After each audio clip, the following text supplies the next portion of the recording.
वीर बाल दिवस यह सिर्फ एक तारीख नहीं बल्कि उन वीर साहिबजादों के बलिदान का वो ऐतिहासिक दिन है जो हमें याद दिलाता है कि सच्चाई के लिए खड़े होना सबसे बड़ा धर्म है और डर के आगे सिर्फ जीत है। 10वें गुरु गोबिंद सिंह जी के पुत्रों की शहीदी गाथा केवल बलिदान ही नहीं बल्कि एक गरजती हुंकार है जो बताती है कि सच और धर्म के लिए खड़ा होना उम्र का मोहताज नहीं। सन 1705 के इन्हीं दिनों में श्री गुरु गोबिंद सिंह जी के चारों पुत्र इस देश और धर्म की खातिर अपने आप को शहीद कर गए। अपनी जान कुर्बान करना कोई आसान बात नहीं। इसके पीछे दो कारण थे। पहला, हिंदुस्तान की जालिम मुगल सरकार जो देश की जनता पर जुल्म ढा रही थी और देश के हिंदुओं को जबरन मुसलमान बना रही थी। दूसरा कारण था कि अपने पिता गुरु गोबिंद सिंह जी का हुक्म मानना। गुरु गोबिंद सिंह जी के कहे अनुसार 17 और 14 साल के साहिबजादे बाबा अजीत सिंह जी और बाबा जुझार सिंह अपने सामने खड़ी 10 लाख की मुगल फौज से भिड़ गए। उन्होंने अपनी उम्र की भी परवाह न की। दूसरी तरफ 9 और 6 साल के छोटे साहिबजादे बाबा जोरावर सिंह और बाबा फतेह सिंह ने इस्लाम धर्म न कबूला बल्कि दीवार में चिनवाए जाना हंसते हंसते कबूल कर लिया, पर अपने धर्म में अडिग रहे।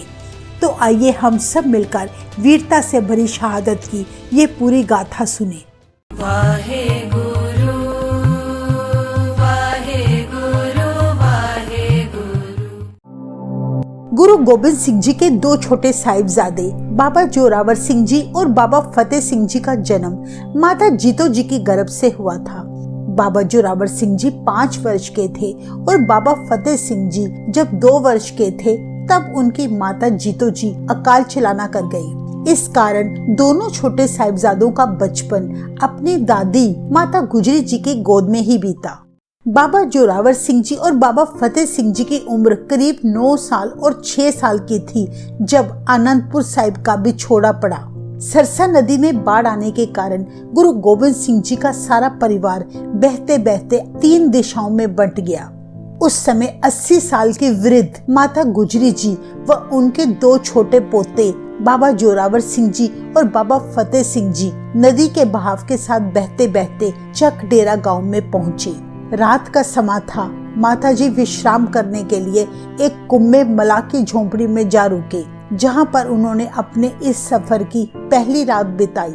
वहीं पास ही एक लक्ष्मी नाम की ब्राह्मणी रहती थी जो आए गए मुसाफिरों के लिए लंगर की सेवा करती थी। माताजी व साहिबजादों ने उस रात उसी का दिया भोजन छका था। अगले दिन लक्ष्मी माताजी के आगे विनती करके उन्हें अपने घर ले आई। माताजी ने उसे एक अंगूठी और 5 सोने की चूड़ियां दी और कुम्मे मला को 500 रुपए इनाम के तौर पर देकर अगले सफर को निकल पड़ी। रास्ते में उनकी मुलाकात गुरु घर के पुराने रसोइये गंगू ब्राह्मण से हुई। माताजी गंगू से मिलकर बड़ी खुश हुई और बोली, तुम रोपड़ चलकर हमारे पुत्र गोविंद के काफले के साथ हमें मिला दो। पर गंगू माताजी के पास धन की थैली देखकर बेईमान हो गया। सोचने लगा कैसे ये धन हासिल किया जाए। फिर सोचता हुआ बोला, माताजी मेरा घर कुछ ही दूरी पर है, सो हम क्यों ना घर चले। मुगल फौजों के हटने के बाद मैं आपको गुरु गोबिंद सिंह जी के पास छोड़ आऊंगा। दुष्ट गंगू धन का लालच करके उन्हें अपने घर की ओर ले चला। जब वे रोपड़ मोरिंडा के रास्ते काइनोर गांव में पहुंचा, गंगू साहिबजादे और माताजी को एक तालाब के पास बिठाकर बोला, मैं देख कर आता हूँ कहीं मुगल फौजें ना हूँ। माताजी व साहिबजादों ने दूसरी रात उस तालाब के किनारे ही बिताई। ना उनके पास चारपाई थी, ना सिराहना और ना ही कोई बिस्तरा। काइनोर के इस गांव में इसी जगह आजकल माता गुजरी जी छोटे साहिबजादों की याद में एक गुरुद्वारा स्थित है। अगली सुबह गंगू माताजी को अपने घर की ओर लेकर चल पड़ा। रास्ते में माताजी व साहिबजादे आराम करने एक स्थान पर रुके जहां एक साधु का घर था। उस साधु ने पूछा, माताजी आप यहाँ कैसे आए हो? तो माताजी ने कहा कि हम ऐमे ही आए हैं, यानी हम ऐसे ही आए हैं। सो इस स्थान पर आजकल ऐमे साहिब गुरुद्वारा स्थित है। उसी रात गंगू माताजी व साहिबजादों को अपने घर ले गया, जहां माताजी ने उसके घर एक रात बिताई कहते हैं आधी रात के समय गंगू ने माता जी के सिराने रखी पैसों की थैली चुरा ली। तब माता जी उठे हुए थे, उनको नींद कहाँ से आनी थी, जिनका सारा परिवार पता नहीं कहाँ कहाँ भटक रहा था। उन्होंने गंगू को पैसे चुराते देख लिया था, पर वे रात के समय चुप रही। सवेर होने पर माता जी ने गंगू से कहा, बेटा अगर तुम्हें पैसे चाहिए ही थे तो मांग लेते, जितना धन मांगते मैं दे देती, पर तुम्हें चुराने की क्या ज़रूरत थी। इतना सुनते ही गंगू चिढ़ गया। इस नीच की करतूत के बारे में मुसलमान लेखक अल्लाह यार खान लिखते हैं, दुष्ट गंगू कमीना नमक हराम जो कि गुरु घर के टुकड़ों पर पलता रहा, धन लूटने के लालच से गुरु गोबिंद सिंह जी की माता जी व साहिबजादों को अपने घर ले आया। धन चुराकर इस पापी ने वो नीच कर्म किया जो कि दुश्मन भी नहीं करता। दुनिया ऊपर अपने नाम को कलंकित कर गया। कहते हैं फिर गंगू चुपचाप घर से निकला और मोरिंडा के सूबा सरहद के मुखबिरों से मिलकर खबर दी कि मेरे घर साहिब श्री गुरु गोबिंद सिंह जी के माता जी व छोटे साहिबजादे ठहरे हुए हैं। बस फिर क्या था, उन मुखबिरों ने आगे थाने में खबर पहुंचा दी और जानी खां मानी खां सिपाहियों ने साहिबजादा और माता जी को गिरफ्तार करके मोरिंडे पहुंचा दिया। जाते समय तब माता जी ने गंगू से कहा, तुमने ये अच्छा काम नहीं किया, तुम्हें इसकी आगे चलकर बहुत भारी कीमत चुकानी होगी।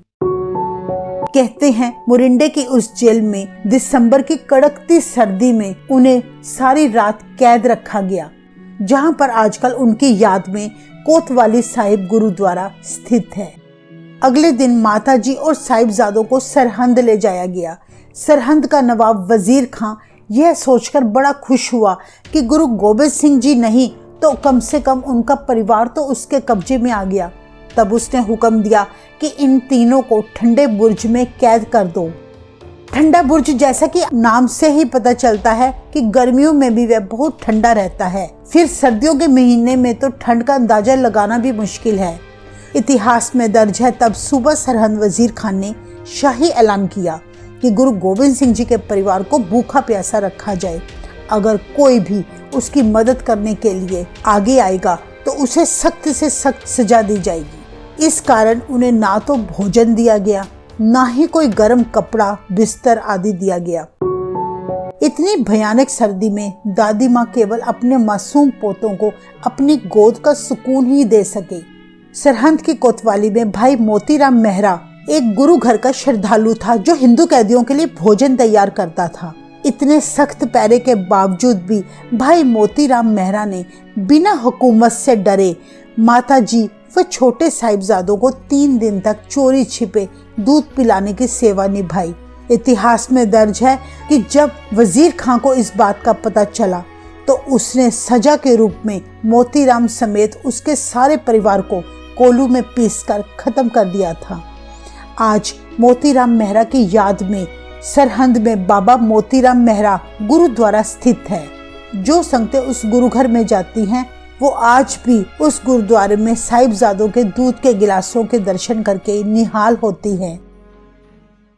ठंडे बुर्ज में साहिबजादा और माताजी ने 3 रातें बिताई थी और साहिबजादों की वजीर खां की कचहरी में भी 3 पेशियां हुई। पहली पेशी के दिन जब साहिबजादे वजीर खां की कचहरी में पहुंचे तब 9 साल और 6 साल के गुरु गोबिंद सिंह जी के लालों ने गरज कर फतेह बुलाई, बोले सो निहाल सत श्री अकाल। कहते हैं तब सुच्चानंद और सूबा सरहंद ये सुनकर जल भुन गए। गुरु गोबिंद सिंह जी के शेरों की दिलेरी देखकर वे हक्के बक्के रह गए। असल में उन्होंने सोचा था कि छोटे छोटे मासूम बच्चे कचहरी में आकर डर सहम जाएंगे, पर दोनों साहिबजादों के चेहरे पर डर का कोई तिनका भी ना दिखा। वजीर खां ने जितने सवाल किए उसकी हर बात को काट कर उन्होंने सबकी बोलती बंद कर दी।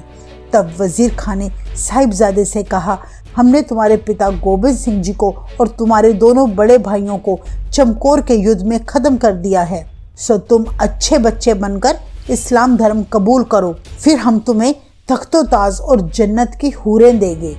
इसके अलावा उन्होंने बच्चों को कई डरावे भी दिए, परंतु दोनों साहिबजादे निडर व अडोल खड़े रहे। जब वापस दादी माँ के पास आए तो उन्होंने सारी बातें सुनाई अपने साहिबजादों को चढ़ती कला में देखकर माता गुजरी जी बड़े खुश हुए। माता ने कहा, शाबाश मेरे बच्चों, तुमने अपने दादा और पिता की शान को आज कायम रखा। कल फिर तुम्हें कचहरी में आज से भी ज़्यादा लालच और डरावे दिए जा सकते हैं। देखना मेरे बच्चों, आज की तरह ऐसे ही तुम दृढ़ रहना और अपने धर्म को जान से ज़्यादा प्यारा समझना। तब साहिबजादों ने अपनी दादी को भरोसा दिलाते हुए कहा, माता जी, हम धर्म पर कुर्बान हो जाएंगे, पर गुरु पिता की शान बान और आन को कायम रखेंगे। दूसरे दिन जब साहिबजादे कचहरी में पेश हुए, फिर उन्हें ढेरों लालच और डरावे दिए गए। सुच्चानंद ने कहा, बच्चों, नवाब वजीर खां को सलाम करो, उनके आगे सर झुकाओ। तब साहिबजादे बोले, हम सलाम केवल अकाल पुरख को करते हैं और हमारा शीश केवल गुरु पिता के आगे ही झुकता है और किसी के आगे नहीं झुकता। 9 साल और 6 साल के शेरों ने बड़ों बड़ों की बोलती बंद कर दी। तीसरी पेशी में उन पापियों ने कचहरी के दरवाजे का एक छोटा सा हिस्सा खोल दिया ताकि छोटे से दरवाजे के अंदर जाने के लिए साहिबजादों को वजीर खां के आगे अपना सिर झुकाना पड़े। पर देखो, कलगीधर के लालों ने पहले उस छोटे से दरवाजे में से अपने चरण अंदर किए, मानो जैसे उन दुष्टों के मुंह पर जूते मारे हों, फिर अपना शीश अंदर लंघाया। कहते हैं तब वजीर खां ने साहिबजादों को कहा कि अगर तुम इस्लाम धर्म अपना लोगे तो हम तुम्हें अभी छोड़ देंगे, और फिर दोहराया कि हम तुम्हें तख्तो ताज और जन्नत की हूरें देंगे। तब साहिबजादों ने कहा, जालिम वजीर खां, अगर हम तुम्हारे कहने पर मुसलमान बन भी जाए तब भी तो हमें एक ना एक दिन मरना ही है, फिर हम अपना सिख धर्म क्यों छोड़े। तब साहिबजादों ने गरज कर कहा, वजीर खां बता, क्या तेरी मौत नहीं आनी अगर तू मुसलमान है? तू हमें स्वर्ग की हूरों का क्या लालच देता है? हमारे घर की मर्यादा बेगम नहीं बल्कि मौत है। छोटे छोटे बच्चों से अपनी बेइज्जती वजीर खां को सहन ना हुई। वह बोला, छोटे होने के कारण जैसे जैसे तुम पर मैं तरस खा रहा हूँ, तुम और ज्यादा अकड़ते जाते हो। अगर तुम इस्लाम कबूल नहीं करोगे तो मैं तुम्हारा कत्ल करवा दूंगा। कहते हैं तब मलेरकोटला के नवाब ने कहा, वजीर खां, कुछ तो खुदा का खौफ करो। कुरान की किस आयत में लिखा है कि बच्चों का कत्ल करो? तुम्हारा सरहंद पापों के बोझ तले पाताल में गर्क हो जाएगा। इतना सुनकर वजीर खां तब सोच में पड़ गया। उसे लगा वह शायद कोई बड़ा गुनाह करने जा रहा है। वजीर खां का मन पिघलता देख सुच्चानंद बोला, ये तो सांप के बच्चे हैं, अगर इन्हें छोड़ दिया गया तो फिर ये डंक मारेंगे। उस वक्त सुच्चानंद ने आग में घी डालने का काम किया। आखिर 27 दिसंबर का खूनी दिहाड़ा आ ही गया। काजी ने दोनों साहिबजादों को जिंदा दीवार में चिनवाकर कत्ल करने का फरमान सुना दिया। ऐसा हुक्म सुनकर छोटे साहिबजादे बेखौफ खड़े होकर मुस्कुराते हुए जयकारे लगाने लगे। तब साहिबजादों ने कहा, हम मौत से नहीं डरते। हमारी दादी माँ ने हमें बचपन से तैयार ही इसी वक्त के लिए किया है। इतिहास में दर्ज है कि बड़े भाई जोरावर सिंह ने अपने छोटे भाई बाबा फतेह सिंह से पूछा, मैं तो मौत को गले लगाने के लिए तैयार हूँ, पर भाई तू बता, तेरी क्या मर्जी है? बाबा जोरावर सिंह ने इसलिए ये बात अपने भाई से पूछी कि कहीं मौत को अपने पास आता देख छोटा भाई डर तो नहीं गया। पर गुरु गोबिंद सिंह जी के छोटे साहिबजादे बाबा फतेह सिंह जी ने कहा, बड़े भाई, अब तो दादाजी वाली शहादत देने का समा आ चुका है, चलो हम भी दादाजी वाली करनी कर चले। यहाँ पर गौर करने वाली बात है कि मौत को देखकर तो बड़े बड़े डोल जाते हैं, पर गुरु गोबिंद सिंह जी के इन महान सपूतों ने हंसते हंसते शहीद होना तो कबूल किया, पर धर्म पर आंच न आने दी। अंत में वह दर्द समा आ ही गया जब साहिबजादों को दीवार में चिनवाया जाने लगा। कुछ ही पल में दीवार खड़ी हो गई। जैसे ही दीवार बाबा फतेह सिंह जी के घुटनों तक पहुंची तो जल्लाद यह देखकर कांप गया, क्योंकि दीवार के बीच में बाबा फतेह सिंह जी का घुटना अटक रहा था। जल्लाद तब ईंटें तोड़कर दीवार बनाने लगा। इसी बीच बाबा फतेह सिंह ने कहा, देखो भाई, कहीं मेरे घुटनों के कारण दीवार टेढ़ी ना हो जाए।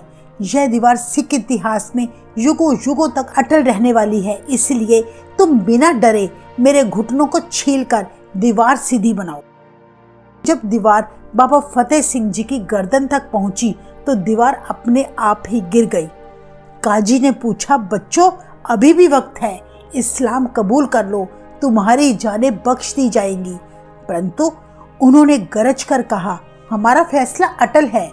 इस पर काजी ने जल्लादों को दोनों साहिबजादों के शीश धड़ से अलग करने का हुक्म दे दिया, पर जल्लादों ने मासूमों के गले काटने को शराह से उलट पाप बताते हुए ऐसा करने से मना कर दिया। इतिहास में दर्ज है कि उसी दिन शाशल बेग और बाशल बेग अपनी पेशी भुगतने कचहरी आए हुए थे। तब नवाब ने उनकी सजा माफ करने का उन्हें झांसा देकर दोनों साहिबजादों की कोमल गर्दनी कलम करवा दी। ऐसा कहर देखकर चारों तरफ सन्नाटा छा गया। देखने वालों में हाहाकार मच गई। सरहंद की गलियां हाय हाय कर उठी। उसी दिन ठंडे बुर्ज में बैठे माता गुजरी जी को जब मासूम बच्चों की शहादत की खबर मिली तो उन्होंने तेरा पाना मीठा लागे कहकर अपने प्राण त्याग दिए। धन्य है माता गुजरी जी जो अपने मासूमों पर जुल्म होता देखकर भी धर्म की खातिर अडोल रहे, जिन्होंने निरंकार का हुक्म मानकर अपने जिगर के टुकड़ों को अपने हाथों से उनकी दस्तारें सजाकर शहादत के लिए रवाना किया। जिस ठंडे बुर्ज पे माता गुजरी जी ने अपने साहिबजादों के साथ 3 रातें बिताई थी, जहां पर माता जी ने आखिरी सांस ली, आज उसी स्थान पर गुरुद्वारा ठंडा बुर्ज माता गुजरी जी सुशोभित है। और जिस दीवार में साहिबजादों को जिंदा चिनवाया गया था, वो दीवार अभी भी गुरुद्वारा श्री फतेहगढ़ साहिब में देखी जा सकती है। इस तरह संसार में यश कमाकर धर्म की जड़ कायम करके सरबंसदानी गुरु गोबिंद सिंह जी के लाडले ज्योति ज्योत समाकर सचखंड जा विराजे।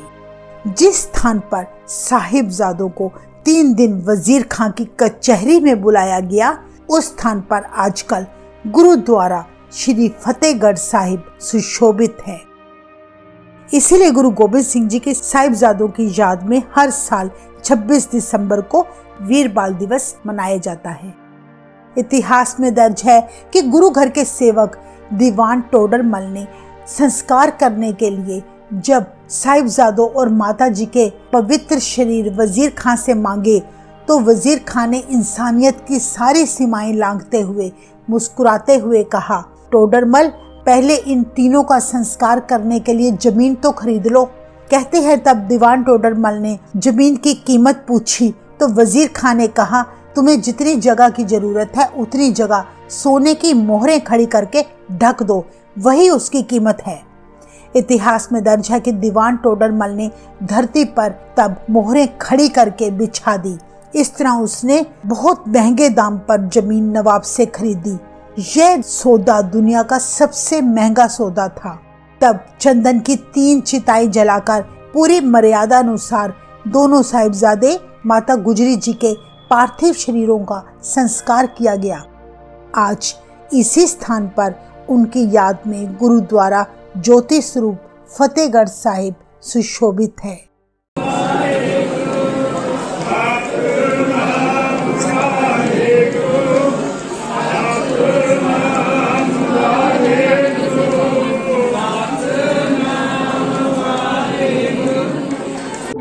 हमारा भी ये कर्तव्य बनता है कि हम गुरुओं के उन ऐतिहासिक स्थानों पर अपने बच्चों के साथ जरूर जाया करें, ताकि हमें और हमारे बच्चों को गुरुओं का इतिहास पता चल सके।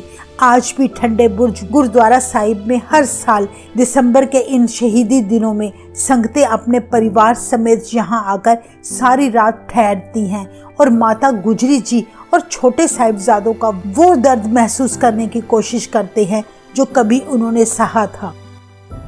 हमारी आप सबसे ये गुजारिश है कि आप इस वीडियो को ज़्यादा से ज़्यादा शेयर करें, ताकि यह वीडियो सरकार तक पहुँचे और 10 गुरुओं का इतिहास और 4 मासूम साहिबजादों की दर्दनाक और कभी ना भूल पाने वाली शहादतों के इतिहास को भारत के सभी स्कूलों में पढ़ाया जा सके। यही अपने गुरुओं के प्रति हमारी सच्ची श्रद्धांजलि होगी। वाहेगुरु जी का खालसा, वाहेगुरु जी की फतेह।